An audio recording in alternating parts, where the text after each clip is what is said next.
Hello friends, my name is Ravi Som, Chanakya civil academy. हम लोग चल रहे हैं आज भारतीय कृषि के भाग 2। देखिए, चैप्टर है हमारा भारतीय कृषि भाग 2। भारतीय कृषि भाग 2। देखिए, हम अगर बात करते हैं भारतीय कृषि भाग 2 की, तो भाग 1 में हमने पढ़ा कि भारत में कितना परसेंट लोग कृषि करते हैं, कितने परसेंट लोग कौन कौन सी कृषि करते हैं। जैसे हमने आप लोगों को बताया कि 3 तरह की कृषि होती है, रबी कृषि, जायद कृषि या आपका खरीफ की फसलें, कैश क्रॉप, कमर्शियल क्रॉप हमने बताया आपको। तो ये सब चीज़ें बताइए, और कहाँ किस फसल को कौन सी चीज़ें सर्वाधिक ज़्यादा चाहिए होती हैं। तो देखिए, आप उस वीडियो को देखा होगा आपने। अगर उसमें कोई भी प्रॉब्लम है तो आप लोग उसके लिए हमसे कोई भी कमेंट करके, हमने बोला था कि आप पूछ सकते हैं। अभी आने वाले संडे को, कमिंग संडे जो आ रहा है, उसमें हम लाइव क्लास में आ रहे हैं। लाइव क्लास हमारी सुबह 9 बजे से 12 की होगी, जिसमें हम स्पेशल स्टार्ट करेंगे यूपी पुलिस का सिलेबस डिस्कस करेंगे, और उसके साथ साथ यूपीएससी के ट्रिक कि हमें यूपीएससी में कैसे प्रीलिम्स पेपर आने वाला है और यूपीपीसीएस का पेपर प्रीलिम्स आने वाला है, उनके लिए हम डिस्कशन करेंगे ट्रिक्स के बारे में कि कैसे हम प्री एग्ज़ाम को क्वालिफाई कर पाएंगे। तो ये संडे की क्लास होगी, राइट 9 बजे से 9 से 12, 3 घंटे की क्लास होगी। ठीक है, चलिए वीडियो को ज़्यादा लंबा ना करते हुए हम भारतीय कृषि का भाग 2 चलते हैं। इसमें आज हम पढ़ेंगे सबसे पहले गेहूँ।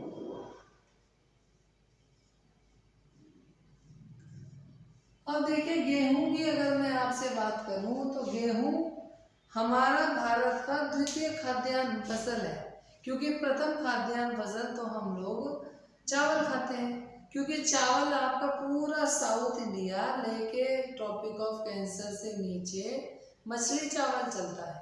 गेहूं केवल उत्तर भारत के मध्य भागों में खाया जाता है। नीचे का जितना भी भाग है उसमें सब जगह चावल खाया जाता है। तो चावल हमारा जो है प्रथम खाद्य पदार्थ है और गेहूं हमारा द्वितीय खाद्य पदार्थ है। अभी पहले मैं आपको गेहूं के बारे में बताता हूँ, फिर उसके बाद हम चावल के बारे में चलेंगे। देखिए, अगर हम बात करें भारत में गेहूं केवल 12% उगाया जाता है। 12% उगाया जाता है। भारत चीन के बाद गेहूं में दूसरा स्थान रखता है। दूसरा स्थान पर है। पहले स्थान में हमारा चीन हो जाएगा। अब देखिए, अगर हम बात करते हैं चावल व गेहूं, इनका एक परिवार होता है। चावल और गेहूं दोनों ग्रेमिनी कुल की फसलें हैं। ग्रेमिनी कुल की फसलें हैं। देखिए, जब गेहूं को काटना होता है तो गेहूं के लिए उस समय टेम्परेचर ज़्यादा होना अनिवार्य है, तभी गेहूं पकता है। और पकता है, आपको पता है, अप्रैल में जाकर जब टेम्परेचर ज़्यादा हो जाता है तब गेहूं की बालें येलो, पूरा गेहूं येलो हो जाता है, और उसके बाद ही दाना मजबूत हो पाता है, तभी काटा जाता है गेहूं। ठीक है, यहाँ तक की बात क्लियर हुई कि भारत चावल व गेहूं दोनों में ग्रेमिनी कुल की फसलें हैं। भारत में गेहूं केवल 12% उगाया जाता है। भारत चीन के बाद गेहूं पर दूसरे स्थान पर आता है। अब आते हैं, भारत में दूसरा महत्वपूर्ण खाद्यान्न गेहूं है। भारत में दूसरा महत्वपूर्ण खाद्यान्न,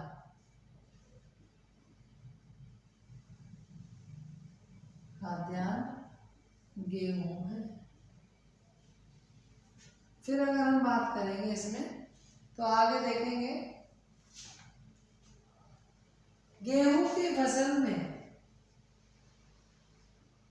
गेहूं की फसल में सिंचाई की जरूरत, सिंचाई की जरूरत होती है, होती है क्योंकि सर्दियों में, सर्दियों में वर्षा बहुत कम होती है, इसलिए हमें सिंचाई को 21 दिन पर, 21 दिन में पहला पानी आता है जिसे हम फोर बोलते हैं, पहला दिन पहला पानी। फिर इस तरह से सिंचाई की जरूरत इसलिए भारत में ज़्यादा होती है क्योंकि वर्षा कम होती है। अगर हम प्रति हेक्टेयर उत्पादन में बात करें, देखिए प्रति हेक्टेयर, प्रति हेक्टेयर उत्पादन में पंजाब, उत्पादन में पंजाब, पंजाब नंबर 1 पर है। लेकिन सर्वाधिक उत्पादन में, लेकिन सर्वाधिक उत्पादन में, सर्वाधिक उत्पादन में यूपी यानी उत्तर प्रदेश, सर्वाधिक उत्पादन में उत्तर प्रदेश में 35% गेहूं का उत्पादन होता है। अब आपने अगर ये उतार लिया हो तो हम इसको रफ कर देते हैं, आगे चलते हैं।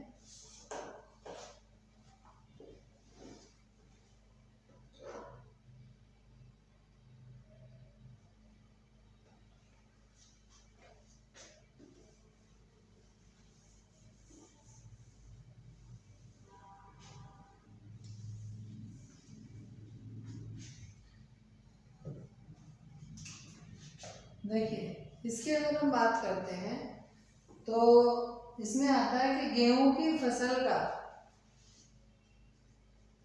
गेहूं की फसल का 85% भाग, 85% भाग उत्तर भारत, मध्य में होता है। 85% भाग उत्तर भारत मध्य में होता है। फिर हम देखेंगे सीड्स, सीड्स 3 गेहूं, सीड्स 3 गेहूं उत्पादक राज्य, सीड्स 3 गेहूं उत्पादक राज्य, गेहूं उत्पादक राज्य। पहला तो आपका यूपी हो जाएगा, दूसरा आपका पंजाब हो जाएगा और तीसरा आपका कौन सा आ जाएगा, हरियाणा, हरियाणा। इन 3 जगहों पर गेहूं सर्वाधिक होता है। सबसे पहले यूपी में, दूसरा पंजाब और तीसरा आ जाता है हमारा हरियाणा। फिर इसके बाद आते हैं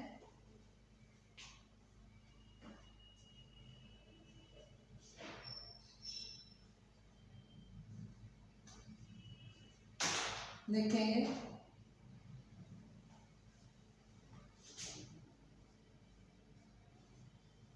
गेहूं का वानस्पतिक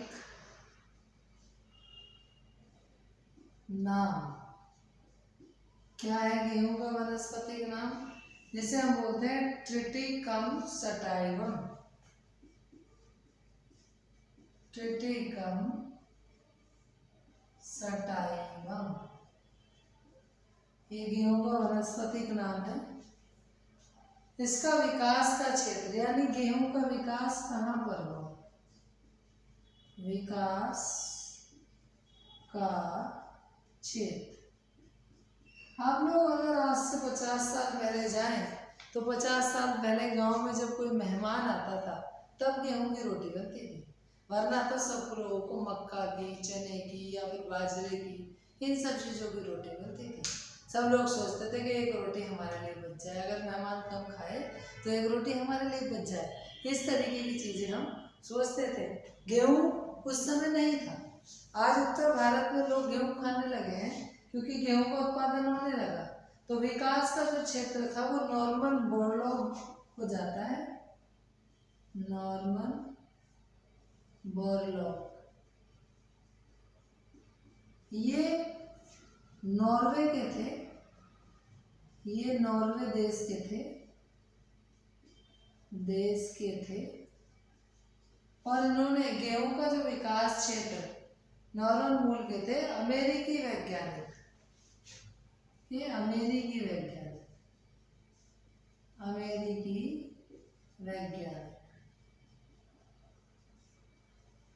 वैज्ञानिक थे और उन्होंने इस प्रजाति का विकास मैक्सिको में किया। उन्होंने इस प्रजाति का विकास मैक्सिको में किया, मैक्सिको में किया। देखिए ये नॉर्मन बोरलॉग जो है विश्व हरित क्रांति के पिता है। भारत की हरित क्रांति के पिता MS स्वामीनाथन है, लेकिन विश्व हरित क्रांति के पिता नॉर्मन बोरलॉग। अब ये नॉर्वे देश के थे इन्होंने, लेकिन ये अमेरिकी वैज्ञानिक थे, अमेरिका में वैज्ञानिक पद पर थे। उन्होंने इस प्रजाति का जो विकास है अमेरिका कॉन्टिनेंट की मैक्सिको देश है जिसकी कैपिटल है मैक्सिको सिटी, उसमें किया। अब उस समय देखिए गेहूं की प्रजातियां कौन कौन सी होती थी, कौन कौन सी प्रजातियां हैं गेहूं की, जरा हम देख लेते हैं उनके नाम। आजकल यहाँ पर नॉर्मल बहुत सारी प्रजातियां आ चुकी हैं, लेकिन उस समय जो थी इसका नाम है लैर्मा रोजा 64, W75, 226, ये आपकी प्रजातियां हैं। W75, 226, सोनारा 63, सोनारा 63 ये उस समय की प्रजातियां हैं। और फिर सोनारा 64, सोनारा 64 ये भारत में आई थी उस समय। भारत में ये प्रजातियां उगाई जाती हैं। देखिए इसके बाद क्या आता है। अब तो आजकल अभी तक आप लोगों ने व्हाइट गेहूं देखा था, लेकिन अब ब्लैक कलर का गेहूं भी आने लगा है। एक नया बीज है जिसकी कीमत हमारे साधारण गेहूं से ऊपर है। देखिए नॉरिन 10 जो है, ये नॉरिन 10 जो है जापान की प्रजाति है। नॉरिन 10 ये जापान में उगाया जाता है, जापान में, ठीक है जी, क्योंकि जापान में उगाया जाता है नॉरिन 10। फिर हम बात करते हैं 6N, ये USA की प्रजाति है। ये ज्यादातर USA की प्रजाति, USA में उगाया जाता है। अलग अलग देश में अलग अलग प्रजाति के गेहूँ हैं। जैसे भारत में हमने आपको बताया W75, 226 ज़्यादा निकलना, ज़्यादा प्रोडक्शन होना। एक होता है मैक्रोनी गेहूँ। अब मैक्रोनी का मतलब मैक्रोनी खाने वाली नहीं, मैक्रोनी गेहूँ की एक प्रजाति है जिससे सूजी बनाई जाती है। सूजी आप लोगों ने वैसे सुना होगा चावल से बनती है, लेकिन सूजी मैक्रोनी गेहूँ से बनती है। एक गेहूं की प्रजाति है पूसा ब्रेकर। पूसा ब्रेकर जो प्रजाति है, इससे बिस्किट बनाए जाते हैं, बिस्कुट बनाए जाते हैं पूसा ब्रेकर गेहूं की प्रजाति से। फिर देखेंगे गेहूं से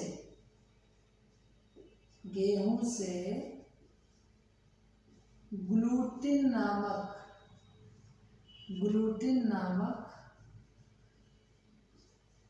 प्रोटीन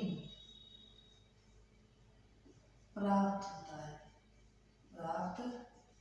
होता है। क्योंकि छानस तो हम भैंसों को खिला देते हैं, जो पावर वाली चीज होती है, गेहूं को छानकर हम गेहूं भैंसों को खिला देते हैं या पशुओं को खिला देते हैं, जबकि सबसे ज़्यादा प्रोटीन उसी में होता है।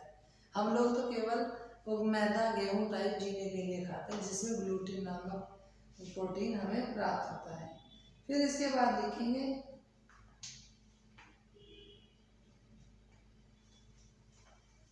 आगे,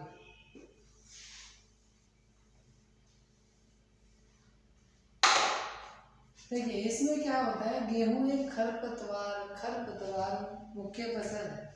खरपतवार फसल में क्या होता है, इसके में धूप, पानी और पोषक तत्वों में प्रतिस्पर्धा होती है।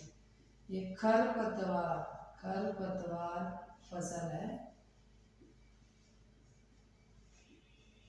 है जिसमें धूप, पानी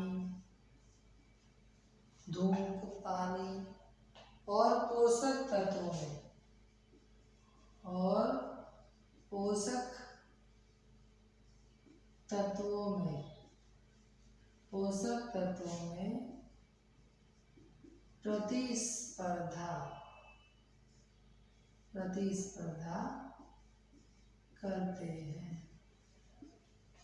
प्रतिस्पर्धा करते हैं। लेकिन ये तो हुई नॉर्मल बात है कि गेहूं में क्या होता है, किसमें प्रतिस्पर्धा करते हैं। अब गेहूं उत्पादक अगर राज्यों की बात करें, कौन कौन से राज्य हैं जो गेहूं उत्पादन करते हैं, तो हमने 3 तो बताया, उत्तर प्रदेश, पंजाब, हरियाणा, लेकिन 3 और हैं।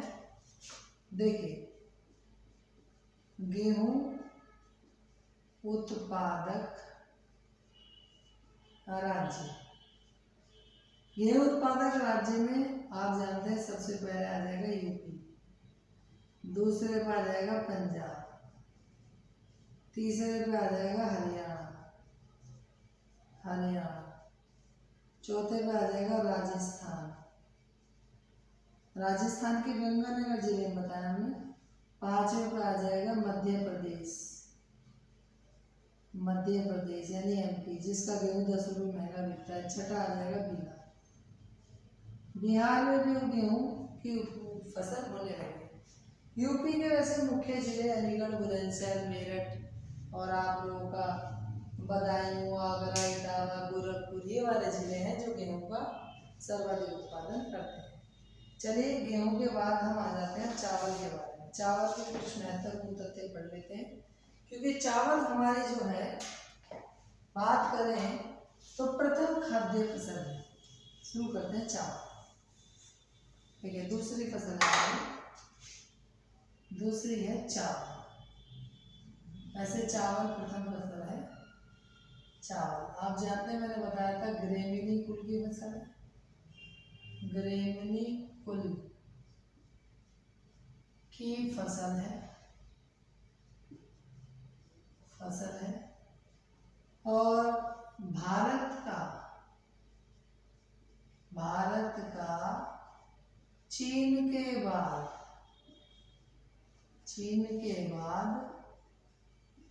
दूसरा स्थान है।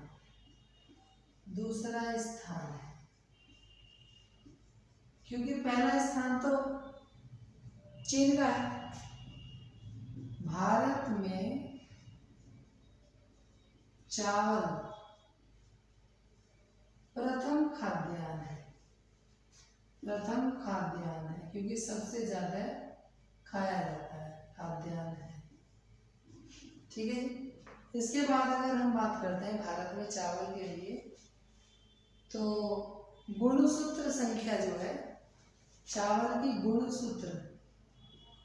गुणसूत्र संख्या की अगर हम बात करें, संख्या 2n = 24 है। 2n = 24 है। वानस्पतिक नाम है ओराइजा। देखेंगे चावल का वानस्पतिक नाम, वानस्पतिक नाम, इसका नाम है ओराइजा सेटाइवम। ये इसका वानस्पतिक नाम है चावल का। अगर हम बात करते हैं, चावल एक स्वपरागित फसल है। चावल एक स्वपरागित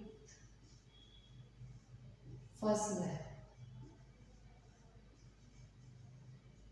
अगर हम चावल के लिए और बात करें तो चावल की बुआई का समय जून जुलाई है। चावल की बुआई का समय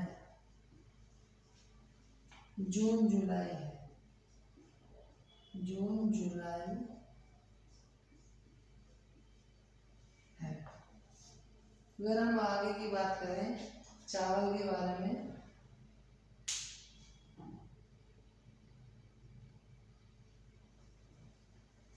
सामान्यतः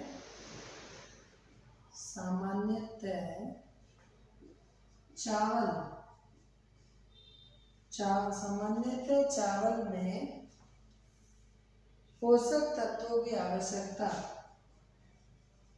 पोषक तत्वों की आवश्यकता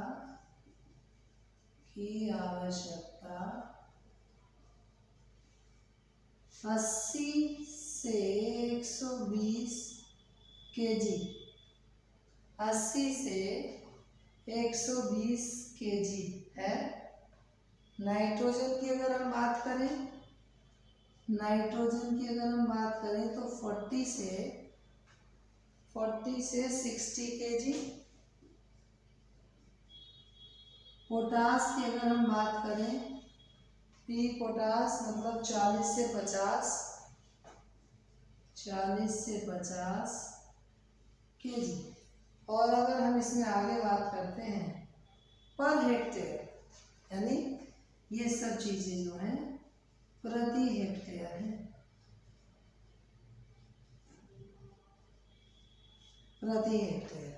ठीक है जी। इसके बाद आगे चलते हैं।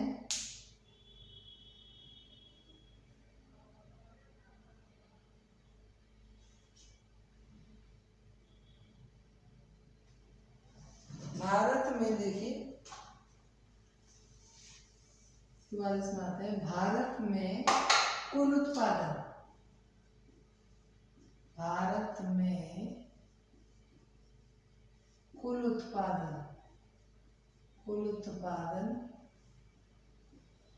2400 किलोग्राम है। और विश्व में कुल उत्पादन 3300 किलोग्राम है। 3300 किलोग्राम है। ये सब पर हेक्टेयर है, प्रति हेक्टेयर।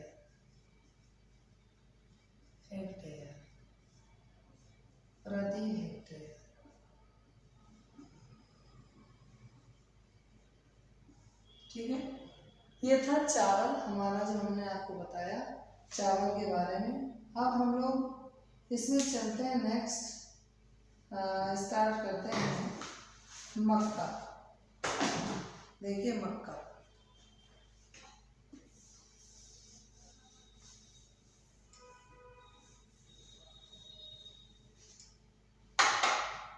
आप जानते हैं मक्का में सबसे ज्यादा कार्बोहाइड्रेट होता है। मक्का में क्या होता है? सबसे ज्यादा कार्बोहाइड्रेट होता है।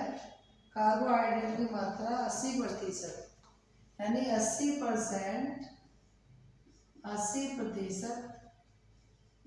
कार्बोहाइड्रेट 80% कार्बोहाइड्रेट होता है। स्टार्च की मात्रा इसमें सर्वाधिक होती है मक्का में, इसलिए इसे बायोडीजल उत्पादन में भी प्रयोग किया जाता है। किसे किया जाता है? बायोडीजल में। मक्का एक आप जानते हैं C4 पौधा है। C4 कैसा है? आप इसको कच्चा भी भून के खा सकते हैं, ये जरूरी नहीं कि आप इसे पक्का भी खाएं। C4 पौधा है ये मक्का। ये एक उभयलिंगी छई पौधा है, जो कि पेड़ से तोड़ लिया जाए इसके फल को तो भी ये इसका पौधा बाद में सूख जाता है, तो इसे इसलिए उभयलिंगी पौधा बोलते हैं मक्का को। जैसे आप गन्ना होता है, गन्ना को भी तोड़ के खा सकते हो, वो भी एक C4 पौधा है। तो लिखेंगे स्टार्च की मात्रा, स्टार्च की मात्रा सर्वाधिक होती है, सर्वाधिक होती है, इसलिए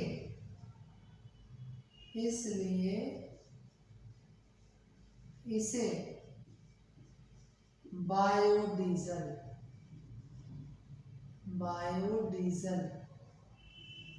इसलिए इसे बायोडीजल उत्पादन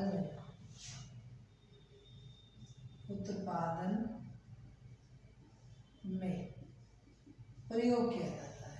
ठीक है। फिर मक्का के प्रोटीन को जेन कहते हैं। क्या कहते हैं? मक्का यानी मेज बोलते हैं। मक्का के प्रोटीन को जेन कहते हैं। क्या कहते हैं? जेन कहते हैं। फिर इसके बाद अगर हम चलते हैं मक्का के बारे में, मक्का एक C4 पौधा है। मक्का एक C4 पौधा है। ठीक है जी, आगे चलते हैं। मक्का एक उभयलिंगी छई पौधा है। इसके बारे में आगे बात करते हैं। तो मक्का का सर्वाधिक उत्पादन,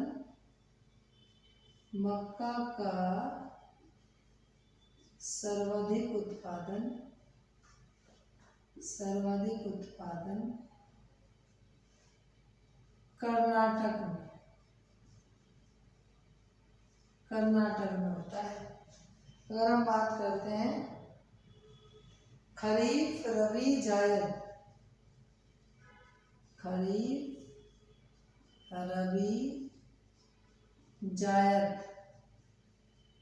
तीनों, ये 3 फसल ऋतु हैं। खरीफ, रबी, जायद तीनों ऋतुओं की फसल है। तीनों ऋतुओं की फसल है मक्का, तीनों ऋतुओं में होती है। इसके बाद हम लोग चलते हैं मक्का के बाद मोटे अनाज पे आते हैं कि मोटे अनाज कौन कौन से होते हैं। डालेंगे हेडिंग मोटे अनाज।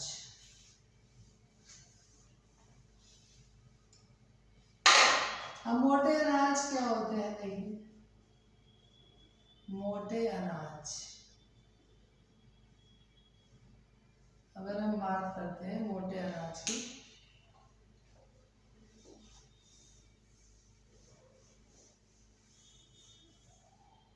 मोटे अनाज में आप लोग क्या आते हैं? बाजरा आएगा, जौ आएगा, ज्वार आएगा, मक्का आएगा, ये सब मोटे अनाज है। तो लिखेंगे जौ, ज्वार, बाजरा, मक्का। इसमें लिखेंगे होते हैं जौ, ज्वार, बाजरा, मक्का।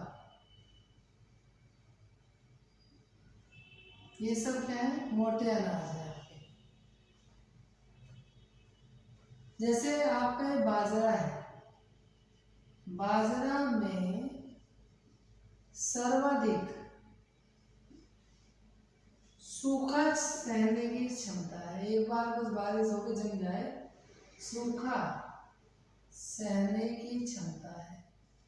फिर ये हो ही जाता है, एक बार बस पानी आ जाए। बाजरा की फसल ऐसी होती है कि क्षमता। इसे राजस्थान में, इसलिए राजस्थान में ज्वार व बाजरा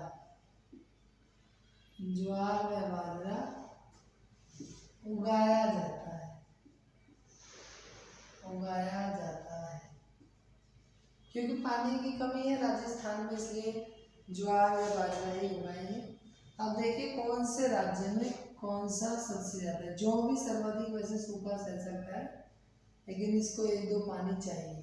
जो के में राजस्थान। बाजरे में कौन आएगा? बाजरे में भी आएगा कौन? राजस्थान नंबर 1 है। अगर हम बात करते हैं ज्वार में आएगा महाराष्ट्र।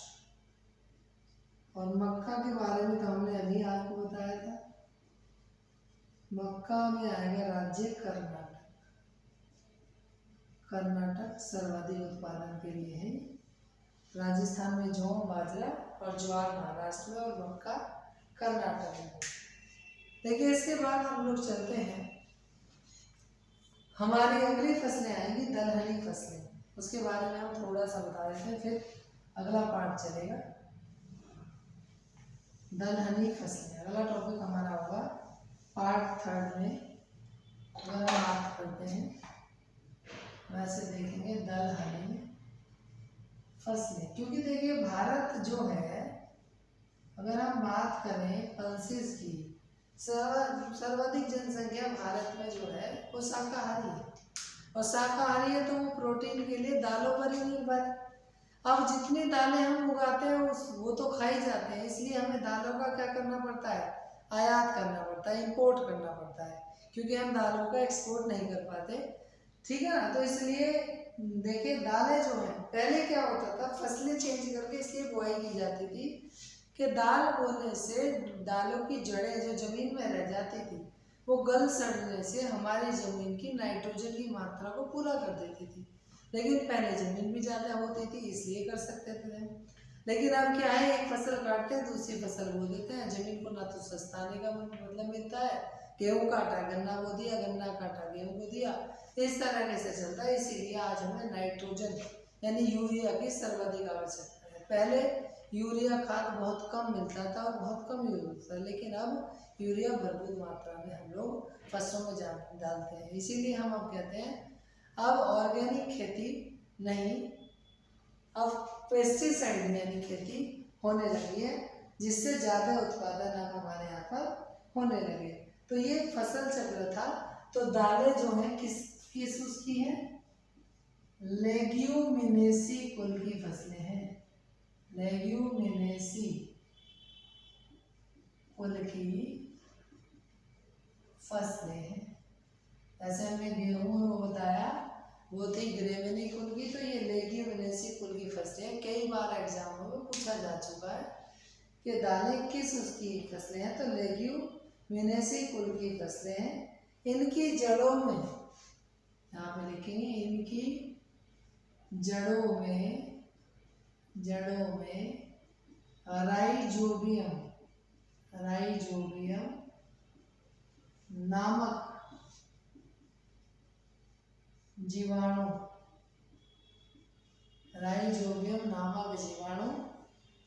पाया जाता है,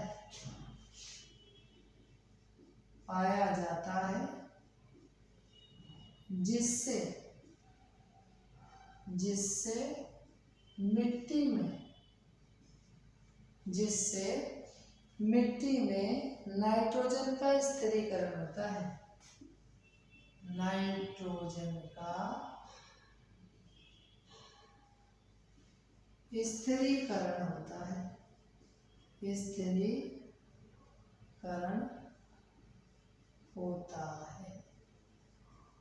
देखिए वीडियो ज़्यादा लंबी हो जाएगी, इसलिए दालें जो हम अगले पार्ट 3 में पढ़ेंगे, पार्ट 2 में मैंने यहाँ तक पढ़ा दिया आपको। पार्ट 3 में हम लोग आपके लिए दालें और दालों के साथ साथ हम स्टार्ट करेंगे कैश क्रॉप और कमर्शियल क्रॉप। कैश क्रॉप और कमर्शियल क्रॉप कौन सी होती है मैं आपको पहले ही बता चुका हूँ। जो फसलें हम अपने उपभोग के लिए न उगाकर बेचने के लिए यानी सेल करने के लिए उगाते हैं उन्हें हम कैश क्रॉप और कमर्शियल क्रॉप कहते हैं। तो चलिए धन्यवाद, मिलते हैं। ये जो मैं आपको सारी चीज़ें पढ़ा रहा हूँ ये सब 2022 के अकॉर्डिंग करंट अकॉर्डिंग है, और अगर इसमें कोई भी चीज़ समझना है तो आप पूछ सकते हैं। लाइक करें, शेयर करें, सब्सक्राइब करें। Thank you.